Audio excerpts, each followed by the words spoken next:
주일 오전마다 고린도전서 13장에 나타나는 참사랑의 15가지 특징, 참사랑에 대해서 나누고 있습니다. 오늘은 벌써 14번째, 15개 중에서 14번째 참사랑에 대해서 나누겠습니다. 오늘 본문 말씀 고린도전서 13장 7절에 이렇게 이야기합니다. 14번째 사랑의 특징, 사랑은 모든 것을 바랍니다. 한번 따라할까요? 사랑은 모든 것을 바랍니다. 여기서 바란다고 하는 헬라어의 엘피스라고 하는 말인데, 이 엘피스의 말은 바란다, 기대한다, 희망한다, 소망한다, 더 크게 이야기하면 큰 비전을 갖는다. 여기서 바란다는 뜻은 뭐냐면 상대방에 대해서 기대가 있는 거예요. 희망이 있는 거예요. 확실하게 소망이 있는 거예요. 그리고 그 사람에 대해서 큰 비전, 큰 꿈을 갖는 것이 바라는 것입니다. 그런데 여러분 아무리 사랑한다 할지라도 상대방에 대해서 기대하고 희망하고 소망하고 큰 비전, 꿈을 가질 수 있다고 하면 그냥 가져지는 게 아니에요. 오늘 말씀하는데 저번 주에 들려진 말씀 고린도전서 13장 7절에 13번째 참사랑의 특징인 바로 모든 것을 믿는다. 이게 믿는다가 13번째, 14번째가 모든 것을 바란다. 여러분 먼저 상대방한테 믿음이 있을 때 비전이 생겨지는 것이죠. 희망이 생겨지는 것이죠. 여러분 전제 속에 믿음이 없다면, 상대방의 믿음이 없다면, 혹은 하나님에 대한 절대적인 믿음이 없다면, 그 믿음이 없으면 상대방에 대해서 기대가 안 됩니다. 희망이 없습니다. 하나님을 믿고 상대방을 믿기 때문에 드러나는 것이 뭐냐 하면 바로 기대하는 것입니다. 소망을 갖는 것입니다. 그 사람에 대해서 큰 어떤 비전을 갖게 되어지는 것이죠. 그래서 성경은 이렇게 분명하게 말씀하십니다. 히브리서 11장 1절에 보니까 이렇게 이야기합니다. 히브리서 11장 1절에 믿음은 바라는 것의 실상이요. 믿음이 있으면 바라는 게 생깁니다. 비전이 생기는 거예요. 희망이 생기는 거예요. 그리고 그것이 실제적으로 이루어진다고 말씀하고 있습니다. 히브리서 11장 6절에는 이렇게 이야기합니다. 믿음 없이는 하나님을 기쁘시게 할 수 없는데 하나님께 나오는 자는 그가 살아계신 것과, 하나님은 살아계셔. 하나님 지금도 일하셔. 그리고 난 다음에 뭐라고 합니까? 믿음이 있는 자는 그분이 상 주신 이심을, 좋은 것 주신 이심을, 할렐루야, 믿어야 할지니라. 여러분이 하나님을 믿는다면 말입니다. 하나님의 상 주심을 믿는 거예요. 다시 말하면 기대가 있는 거예요. 비전이 생기는, 꿈이 생기는 거, 하나님이 좋은 거 주실 거야. 이런 거 다 이루어 주실 거야. 그래, 믿음 있는 사람은 바라볼 수가 있습니다. 기대가 생깁니다. 희망이 생깁니다. 소망이 생깁니다. 큰 비전, 꿈이 생겨지는 것입니다. 히브리서 11장 11절에 이렇게 이야기합니다. 히브리서 11장 11절에 이제 사라가 나이가 많았어요. 70, 80이 되었어요. 임신할 수가 없어요. 아기 낳을 수가 없는 거예요. 그런데 하나님께서 약속하셨어요. 사라야, 네 몸에 임신하게 될 것이다. 저 나이가 벌써 70, 80이 넘었는데 어떻게 해요? 내가 말한다. 네 속에 임신이 될 것이다. 잉태할 것이다. 근데 하나님에 대한 그 믿음을 가지니까 그때부터 어떻게 해요? 기대가 생겼어요. 하나님 언제 주실 거예요? 언제 주실 거예요? 언제 주실 거예요? 그 기대가 있었고 바람이 있었고 희망과 소망이 있었기 때문에 그 소망이 마침내 이루어진 줄 믿습니다. 이 말씀 한번 읽어볼까요? 히브리서 11장 11절 말씀 읽겠습니다. 믿음으로 시작. 믿음으로 사라 자신도 나이가 많아 단산하였으나 잉태할 수 있는 힘을 얻었으니 이는 약속하신 일을 미쁘신 줄 알았으나 하나님께서 말씀하셨기 때문에, 하나님을 믿었기 때문에, 하나님이 약속을 부여잡았기 때문에 비전을 가졌어요. 나도 아기 낳을 수 있다. 이 나이에도 잉태할 수 있다. 결국 90세의 아기를, 이삭을 낳은 줄 믿으시기 바랍니다. 다시 이야기합니다. 여러분이 정말 비전을 가질 수 있다면, 소망을 갖기를 원한다면 먼저 하나님을 믿으십시오. 상대방을 좀 믿어주십시오. 이 사람은 반드시 잘 될 거야, 훌륭하게 될 거야, 쓰임받을 거야, 성공할 거야, 등등등등등 비전을 갖게 되어지는 것이죠. 이 세상에서 가장 불행한 사람이 누굴까요? 이 세상에서 가장 저주받은 사람이 누굴까요? 희망이 없는 사람이에요. 여러분 단테의 신곡을 보니까 이 단테가 이렇게 이야기하더라고요. 이 지옥문에는, 지옥 있죠. 지옥의 입구에는 큰 문패가 걸려 있대요. 거기에 이렇게 글귀가 걸려 있습니다. 이곳에 들어오는 자는 모든 희망을 버려라. 지옥에 들어가는 사람은 모든 희망을 버려라. 반대로 천국의 입구에는 말이죠, 이곳에 들어오는 사람들은 희망을 가져라. 그러면 천국과 지옥의 차이가 뭘까요? 희망이 있느냐 없느냐의 차이입니다. 행복과 불행의 차이가 뭡니까? 희망이 있느냐 없느냐의 차이입니다. 여러분이 정말로 지금 여러 가지 조건은 어려울지라도, 여러 가지 문제가 있을지라도 여러분이 희망만 있을 수 있다면 앞으로 잘 될 거야, 성공할 거야, 행복할 거야 등등의 좋은 희망, 좋은 꿈이 있다면 그 사람은 결코 지금 어려울지라도 불행하지 않을 겁니다. 지옥 같은 환경 속에 있어도 천국을 누리며 행복을 누리며 살게 될 줄 믿습니다. 그렇기 때문에 희망이 중요한 것입니다, 여러분. 이런 말이 있잖아요. 이런 말이 있잖아요. 사람은 40일 동안 밥 먹지 않으면 죽는다. 그렇죠. 40일 동안 밥 먹지 않으면 죽어요. 사람은 30일 동안 물 마시지 않으면 죽는다. 그렇죠. 30일 동안 물 마시지 않으면 죽죠. 그리고 사람은 8분 동안 숨을 쉬지 않으면 죽는다. 맞죠? 그런데 이런 말을 합니다. 마지막 끝부분에는 사람이 희망이 없다면 살았으나 죽은 몸이라고. 다시 이야기하겠어요? 꿈이 없는 사람, 희망이 없는 사람, 소망이 없는 사람, 비전이 없는 사람은 살아있으나 지옥 같은 삶이요, 죽어있는 삶이라고 이야기합니다. 그러나 환경이 아무리 어렵고 힘들고 지옥 같은 환경일지라도 꿈만 있을 수 있다면, 희망만 있을 수 있다면, 소망만 있을 수 있다면, 비전만 있을 수 있다면 그 사람은 비록 힘들더라도 천국처럼 소망을 가지고 기쁨 속에 살게 될 줄 믿습니다. 우리가 믿고 있는 하나님은 우리에게 꿈을 주시는 하나님인 줄 믿습니다. 우리에게 비전을 주시는 하나님인 줄 믿습니다. 그래서 성경은 이렇게 이야기합니다. 빌립보서 2장 13절에 말씀하시기를 우리 안에 행하시는 하나님은 미쁘신 하나님인데 우리에게 소원을 두고 내 안에 계신 하나님께서 우리에게 소원, 꿈과 희망을 주고 행하시는 하나님이라고 말이죠. 하나님을 믿는 사람은 꿈을 갖게 마련인 줄 믿습니다. 하나님께서는 모든 좋은 것을 준비했기 때문에 내가 이것을 주마라고 하는 소원, 소망을 갖게 되어지는 것이죠. 성경이 이렇게 이야기합니다. 성경의 예레미야서 29장 11절, 예레미야서 29장 11절에 우리 하나님께서 너희들을 향한 이스라엘 백성들 믿는 자에 대한 생각은 재앙이 아니고 장래의 희망을 주려 하는 것이다. 이 시간 참석하신 사랑하는 성도 여러분, 꼭 믿으십시오. 하나님께서 여러분에게 대해서 절대 재앙적인 것을 계획하지 않고 있습니다.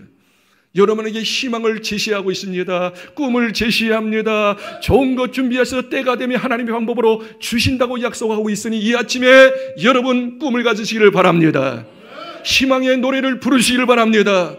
갈라디아 6장 9절에 이렇게 이야기합니다. 갈라디아 6장 9절에 너희가 선을 행하다가 낙심치 말지니. 우리가 하나님 뜻대로 막 살아요. 기도 열심히 해요. 하나님 영광을 위해서 살려고 오죠. 몸부림치는 왜 이렇게 일이 안 풀려? 여러 가지 일들이 꼬이는 것 같아요. 여러 가지 문제들이 산적해 놓여 있어요. 어찌할 수 없는 환경 속에서 아이씨, 예수 믿어봤자 소용이 없지 않는가 말이지, 기도해봤자 소용이 없지 않는가 말이지 하고서 포기할 수 있는 사람이 있을 수 있어요. 성경은 말합니다. 너희가 선을 행하다가 낙심치 말지니 때가 이름에 하나님의 때 카이로스, 하나님께서 준비한 때의 이름에 열매를 거두리라. 여러분, 하나님의 일을 하다가 말씀대로 살다가 기도하다가 낙심하지 마십시오. 일이 잘 풀리지 않는다고 꼬인다고 절망하지 마십시오. 하나님의 때, 하나님의 카이로스, 하나님께서 준비한 때 하나님의 방법으로 기적 같은 역사를 저와 여러분에게 틀림없이 주시리라고 믿습니다. 희망이 있는 사람은 결코 불행하지 않습니다. 희망이 있는 사람은 결코 포기하지 않습니다. 희망이 있는 사람은 계속 전진하고 또 전진하여 마침내 승리자가 되고 축복의 주인공, 간증의 주인공이 되게 될 줄 믿습니다. 고린도서 13장 7절에 참사랑은 모든 것을 바란다고 그랬어요. 기대한다고 그랬어요. 희망을 갖는다고 그랬어요. 소망을 갖는다, 꿈을 갖는다고 그랬습니다. 그러면 여기서 모든 것을 바라본다. 모든 것이 뭘까요, 여러분? 모든 것이 여러 가지가 있겠습니다만 크게 두 가지로 나눌 수가 있습니다. 첫째는 정말 참사랑, 참믿음을 가지고 있는 사람은 첫 번째 이걸 바라봅니다. 이걸 기대합니다. 이 희망을 보여줬습니다. 첫째, 지금 현재 환경이 아무리 열악할지라도, 환경이 여러 가지 꼬일지라도, 여러 가지 문제가 있을지라도 어떻게 해요? 우리는 기대합니다. 좋은 환경이 될 거야. 모든 문제는 해결할 거야. 모든 것은 가장 좋게 역사할 거야. 그걸 기대하는 것이지요. 아무리 지금 환경이 어렵고 힘들어도 좋은 환경이 주어질 것을, 좋은 날이 있어질 것을 기대하는 것이 참사랑인 줄 믿습니다. 성경은 틀림없이 이렇게 이야기하고 있습니다. 로마서 5장 3절 4절에 한번 읽어볼까요? 다만 이뿐 아니라 우리가 환난 중에도 즐거워하나니 이는 환난은 인내를, 인내는 연단을, 연단은 소망을 이루는 줄 알미로다. 환난 가운데 기뻐할 수 있는 것, 지금 환경은 어렵고 열악하고 말입니다. 답답한 거예요. 정말 힘들어요. 그래도 즐거워하고 기뻐하는 것은, 해피할 수 있는 것은 뭐냐면 소망을 하나님이 주셨기 때문에, 그 소망이 뭐예요? 앞으로 잘 될 거야. 틀림없이 좋은 거 주실 거야. 하나님께서 모든 문제 해결하고 좋은 환경 주실 거라고 하는 소망이 있기 때문에 즐거워할 수 있는 거예요. 그런데 그 소망을 누가 주시느냐? 소망이 우리를 부끄럽게 하지 아니함은 우리에게 주신 성령으로 말미암아 하나님의 사랑이 우리 마음에 부은 바 됨이니. 우리가 환경이 어렵고 힘들어도 소망을 가져요. 소망이라는 뜻은요, 희망과 소망이 좀 틀리거든요. 희망은 될 수도 있고 안 될 수 있는 게 희망사항이야. 그러나 소망은 반드시 좋게 되어진다. 반드시 문제는 해결되어진다. 반드시 좋은 날이 온다라고 하는 확실하게 좋은 것을 휘어잡는 것입니다. 근데 그 소망이 부끄럽지 않고 그 소망을 이루기 위하여 하나님께서 내 마음속에 사랑을 부음받았어요. 계속 하나님께서 내 마음에 하나님의 사랑을 부음받, 폭포수처럼 부음받았다는 말이 뭐냐면 내 안에서 성령께서 역사하시는 거, 내가 반드시 너를 도와줄 거야. 책임져 줄 거야. 잘되게 할 거야. 계속 사랑으로 응원하는 거예요. 밀어주는 거예요. 잘 될 거야. 틀림없이 잘 될 거니까 염려하지 말고 기뻐하고 감사하거라 말이죠. 성령께서 우리 안에서 응원하시는 줄 믿습니다. 후원하시는 줄 믿습니다. 막 성령께서 내 마음속에 어떻게 해요? 믿음을 돋돌아 주시는 줄 믿습니다. 할렐루야. 그렇기 때문에 우리는 절대로 어떤 환경 속에 어려울지라도 절망하면 안 됩니다. 좌절하면 안 됩니다. 그래서 로마서 8장 18절이 이렇게 얘기합니다. 잘 들어보시오. 로마서 8장 18절, 현재 고난이 있어도 장차 올 영광과 좋게 비교할 수 없다. 장차 올 영광이 있다. 로마서 8장 28절에 말씀하시기를 하나님을 사랑하는 자 곧 그 뜻대로 부르심을 입은 자들에게는 모든 것이 합력해. 여기서 모든 것은 어려운 문제, 고난의 문제, 환경의 문제, 극한의 밑바닥의 문제가 있을지라도 어떻게 해요? 합력하여 가장 좋게 앞으로 주실 것이다. 하박국 선지자가 참으로 하는 일마다 안 됐어요. 농사일도 안 되고 가축을 키웠는데 가축일도 안 되고 등등등 모든 일이 안 됐어요. 하박국에서 3장 17절에 이렇게 얘기합니다. 하나님, 감람나무에 소출이 없구만요. 포도나무에 열매가 없구만요. 무화과나무에 열매가 없구만요. 무화과나무에 열매가 없다고 합니다. 포도나무에 열매가 없어요.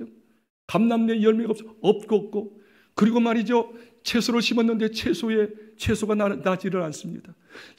우리의 양들이 없어요. 외양간에 소들이 없어요. 없고 절망 가운데 있었어요. 그런데 금방 순간으로 바뀌어지면서 하나님께 감사합니다. 하나님 감사합니다. 그러면서 말하기를 이렇게 합니다.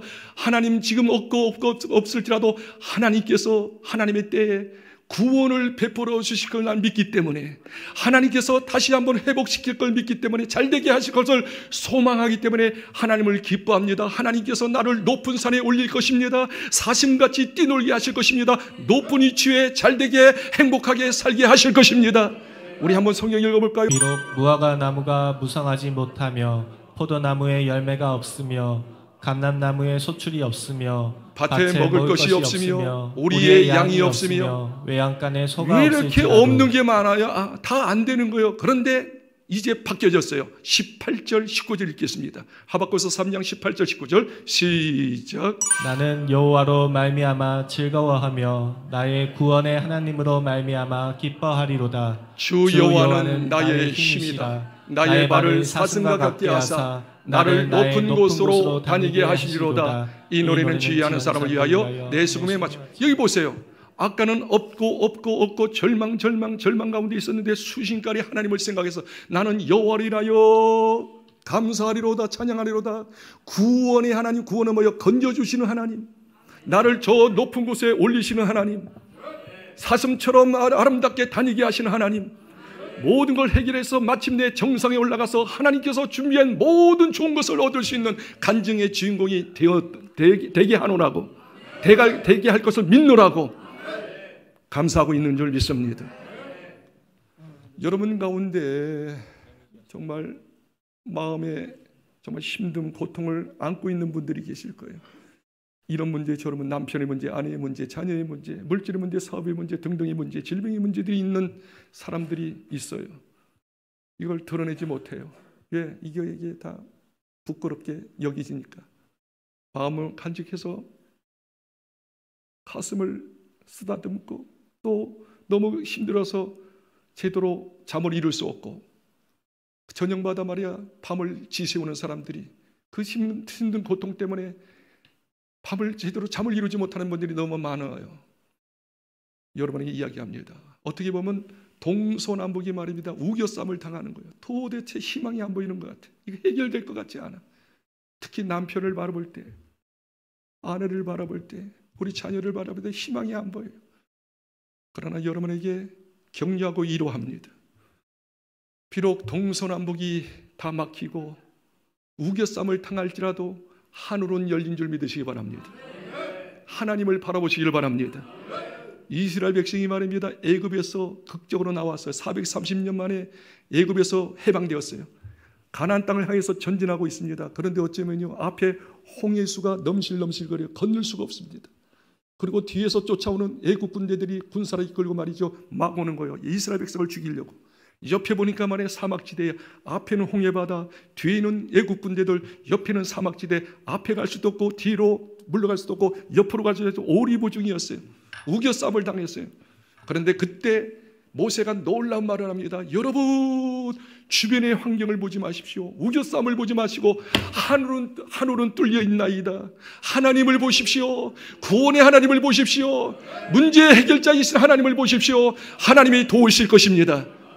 그리고 마침내 하나님을 의지할 때 홍해수가 갈라지고, 할렐루야, 가나안 땅에 도착된 줄 믿으시기 바랍니다. 이 성경 말씀을 한번 읽어볼까요? 출애굽기 14장 13절입니다. 모세가 백성에게 이르되 너희는 두려워하지 말고 가만히 서서 여호와께서 오늘 너희를 위하여 행하시는 구원을 보라. 너희가 오늘 본 애굽 사람을 영원히 다시 보지 아니하리라. 동서남북이 꽉꽉 막혀 우겨쌈을 당했던 이스라엘 백성들에게 다른 이야기 하지 않아요. 오늘 너희를 위하여 행하시는 구원을 보라. 하나님의 구원을 보라. 하나님께서 구원하실 것이다. 할렐루야. 우겨쌈을 당할 자도 하늘은 열린 줄 알기에 하나님은 살아계시기에 그분을 바라보시고 기도하시고 믿음으로 비전을 가지시기를 주님을 축복합니다. 두 번째 말씀을 가겠습니다. 첫 번째는 뭐냐면, 참사랑은 말이죠, 모든 것을 바라보는 거예요. 기대하는 거예요. 소망하는 거예요. 할렐루야. 그 모든 것 중에 한 가지가 뭐라고 했어요? 환경적인 어려움 가운데, 문제 가운데 하나님이 해결하실 것을, 하나님께서 놀라운 축복을 주실 것을 기대하는 것입니다. 두 번째입니다. 지금 내 옆에 있는 내 남편, 아내, 친구들, 주변의 사람들, 교우들이 진짜 형편없어요. 정말 나한테 너무나 힘들게 해요. 사람 같지도 않아요. 사람 과연 될까? 도저히 그 사람을 볼 때, 세상적인 눈으로 볼 때는 끝났어. 너하고 나는 원수야. 그냥 이제 끝내자.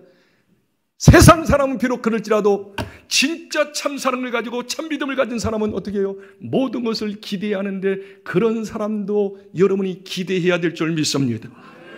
하나님이 작업하시면, 하나님이 도와주시면, 하나님이 치료하시면 원수 같은 사람이 나의 친한 벗이 될 것이다. 동력자가 될 것이다. 나를 돕는 자가 될 것이다. 나의 좋은 파트너가 될 것이다 하는 기대를 놓치지 마십시오. 그게 진짜 참 사랑이요 참 믿음인 줄 믿습니다. 여러분이 여쭤볼게요. 예수님께서 예수님의 제자를 선택할 때 어떤 제자들을 선택했습니까? 조건 따졌습니까? 환경 따졌습니까? 인물 따졌습니까? 학벌 따졌습니까? 돈 가진 걸 따졌습니까? 아닙니다. 예수님의 12제자 중에 한 명 가룟 요단 빼놓고 11명은 다 어부 농촌 출신이에요. 무식장이었어요. 가진 게 없어요. 여러 가지 부족함이 많이 있었어요. 그러나 어떻게 해요? 예수님이 제자를 선택할 때 가장 밑바닥의 인생, 별 보는 인생을 제자로 삼으신 거예요. 그 이유가 뭘까요? 한번 읽어볼까요? 마태복음 4장 19절 말씀 읽겠습니다. 말씀하시되 나를 따라오라. 내가 너희를 사람을 낚는 어부가 되게 하리라 하시니. 이 형편없는 어부들, 농촌 출신의 사람, 무식장이 말입니다. 배운 것 없는 돈이 없는 이 인격이 밑바닥에 있는 이 사람들을 어떻게 해요? 나를 따라와. 내가 너희들을 사람 낚는 어부가 되리라. 사람 낚는 어부가 뭐예요? 사람의 리더가 된다는 거예요. 사람들의 선두자가 된다는 거예요. 모델 케이스가 된다는 거예요. 할렐루야. 뭐예요? 이런 무식자이고 최상적으로 밑바닥에 있는 인생이 가장 멋있고 세련되고 말이죠. 리더십이 있는 골출한 인물이 된다고 하는 비전을 바라보지 않았겠습니까, 여러분? 그렇기 때문에 예수님께서 가장 밑바닥의 인생들을 뽑은 것은 기대가 있어서 그래요. 그게 바로 뭐예요? 바라보는 거예요. 엘피스! 소망하는 거예요. 그런데 여러분, 제자들이 계속 잘 성장했습니까? 훌륭한 사람으로 변모됐습니까? 좌출우돌한 거예요. 좌출우돌. 계속 미끄러지고 또 실수하고 말에 실수하고 인격에 실수하고 또 심지어 예수님 3번 부인하고 도망가고 아이고 놓치고 싶어요. 그냥 내버려두고 싶었어요. 그러나 끝까지 주님을 찾아가고 격려하고 위로하고 가르쳐서 내 양을 먹여라, 내 양을 치라. 결국 어떻게 해요? 성령 은혜를 받아가지고 어떻게 해요? 세계적인 걸출한 인물들이 다 된 줄 믿습니다. 여러분, 소망한다고 해서 기대한다고 해서 하루아침에 이 사람들이 변화되는 거 아니잖아요. 좌충우돌 하잖아요. 또 넘어지잖아. 또 실망이야. 아이고 또 믿었어. 믿는 내가 잘못이지. 기대한 내가 잘못이지. 너는 싹이 안 보여. 꿈이 없어. 그럴지라도 절대 하나님이 포기하지 않으니. 여러분은 포기할 줄 모르지만 하나님은 포기하지 않으니 하나님의 입장을 가지고 하나님의 가슴과 꿈을 가지시고 하나님의 입장에서 그 사람을 좀 기대하시고 좀 인내하시고 더 기도하시고 살아가시고 섬겨주심으로 말미암아 마침내 그 제2의 제자들이 되지 않겠습니까, 여러분? 그때는 후회하지 않을 거예요. 이때가 있었어. 그때 참기를 잘 참았지. 그때 못 참았으면 이런 결과가 어떻게 빚어져 하면서 실망하지 마시고 탄식하지 마시고 욥의 부인처럼 말이죠. 끝까지 인내하시고 기도하시고 밀어주고 소망을 주고 잘 해주셔서 여러분보다 더 능가한 하나님의 사람들로 우뚝 세워지기를 주 이름으로 축복합니다. 나는 그렇게 될 줄 믿습니다.